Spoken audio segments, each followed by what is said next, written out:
வணக்கம் நண்பர்களே, இன்று நாம் பங்குச்சந்தையில் பெனி ஸ்டாக் என்றால் என்னவென்று பார்க்கவிருக்கின்றோம். பெனி ஸ்டாக் என்பது 10 ரூபாவிற்கும் குறைவான பங்குகளை பொதுவாக பெனி ஸ்டாக் என்று சொல்லப்படும். இந்த பெனி ஸ்டாக்கினை வாங்கி வியாபாரம் செய்வது லாபம் தருமா என்று ஒரு சந்தேகம் உண்டு. பொதுவாக பங்குச்சந்தையில் நுழையும் அனைவரும் முதலாவதாக வாங்கும் பங்குகள் இவ்வாறான பெனி ஸ்டாக்ஸிலே கூடுதலாக வாங்குவார்கள். ஏனென்றால் குவான்டிட்டி, அதாவது நம்பர் ஆஃப் ஷேர்ஸின் எண்ணிக்கையினை கூடவாக வாங்க முடியும் என்ற ஒரு ஆசையில் வாங்கி வைப்பதுண்டு.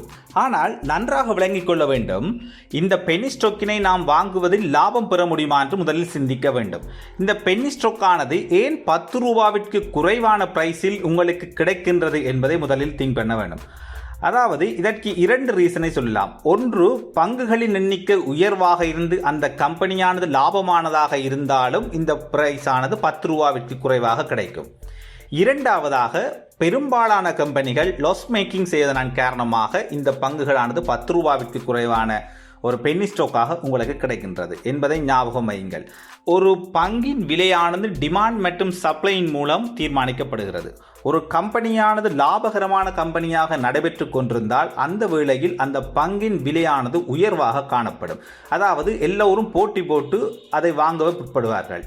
அதே அந்த கம்பெனியானது நட்டத்தை உருவாக்கும் கம்பெனியாக இருந்தால் அனைவரும் அந்த கம்பெனியிலிருந்து வெளியேற முற்படுவார்கள். இதனால் கட்டாயமாக பிரைஸ் ஆனது இறங்கி செல்லும். அவ்வாறு இறங்கி ஒரு கட்டத்தில் ஒருவரும் வாங்க இல்லை, அல்லது அந்த கம்பெனியானது மிகப்பெரிய ஃபைனான்ஸ் நெருக்கடிகள் அப்படியான ஒரு நிலையில் இருந்தால் அந்த பங்குகளானது குறைந்து 10 ரூபாவிற்கும் குறைவான ஒரு கட்டத்தில் செல்லும்.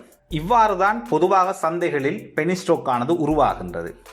எனவே இதனை வாங்கி விற்பது லாபமா என்று பார்ப்போம். அடுத்து, நன்றாக பங்குச்சந்தையில் வியாபாரம் தெரிந்த ஒருவரால் இந்த பங்குகளை வாங்கி விற்று லாபம் அடைவது இலகு ஆகும். சில பங்குகளை நீங்கள் உற்று அவதானித்தால் இது ஒரு ஹிஸ்டரி மேக்கிங் போல் மார்க்கெட் மூவ் ஆகி கொண்டிருக்கும்.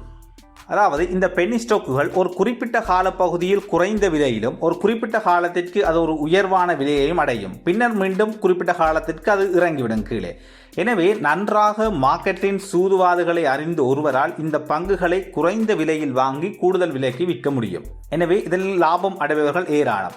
அதுபோல இதில் கிடைக்கும் லாப சதவீதமானது உயர்வாக காணப்படும். உதாரணமாக, நீங்கள் 3 ரூபாவிற்கு ஒரு பங்கினை வாங்கி 3 ரூபாய் 30 பைசாவிற்கு அதை விற்றால் உங்களுக்கு ஏறத்தாழ 10% லாபம் கிடைக்கின்றது. இதன் காரணமாகத்தான் இந்த பெனி ஸ்டாக்கில் சிலர் ட்ரேடிங் செய்வார்கள். அதுபோல பெரும்பாலானவர்கள் நட்டமடையக்கூடிய வாய்ப்பு உருவாகின்றது. ஏனென்றால் இந்த பங்கினை வாங்கி அதே 3 ரூபாவிற்கு வாங்கி வைத்திருக்கும் ஒரு சந்தைக்கு புதியவராயின் அவர் அந்த பங்கினை 3 ரூபாய் வீதம் வாங்கி வைத்திருப்பார். ஆனால் பல நாட்களுக்கு இந்த பங்கின் மூவ்மெண்ட் ஆனது பெரிதாக இருக்காது. அதாவது ஒரு 3 ரூபாய் 10% போகலாம், அல்லது 3 ரூபாய் 20% போகலாம் மேல் நோக்கி, அல்லது கீழ் நோக்கி ஒரு 10% குறையலாம், 20% குறையலாம். எனவே அந்த ஒரு பேனிக் காரணமாக உடனடியாக அவர் பங்குகளை விற்று வெளியேற வேண்டிய ஒரு கட்டத்துக்கு வருவார்.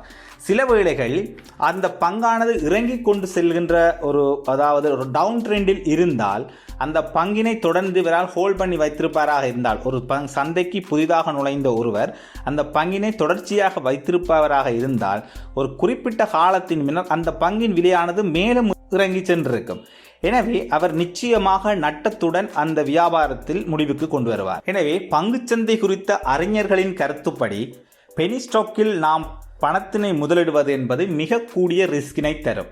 ஏனென்றால் சில வேளைகளில் அந்த கம்பெனிகளில் உள்ளே என்ன நடக்கின்றது என்ற ஒரு விஷயம் தெரியாமல் கூட நாம் ஃபெயிலியர் ஆகிறதுக்கான வாய்ப்புகள் அதிகம். எனவே நீங்கள் ஒரு பெனி ஸ்டாக்கில் முதலிட போறீர்கள் என்றால் முதலில் நிச்சயமாக அந்த கம்பெனியின் ஹிஸ்டரி மற்றும் அதன் ஃபண்டமெண்டல் சம்பந்தப்பட்ட முழு விடயங்களையும் ஆராய்ந்த பின்னர் உங்களுக்கு சரி என்று தோன்றினால் மாத்திரம் பெனி ஸ்டாக்கில் முதலிடலாம். நன்றி நண்பர்களே.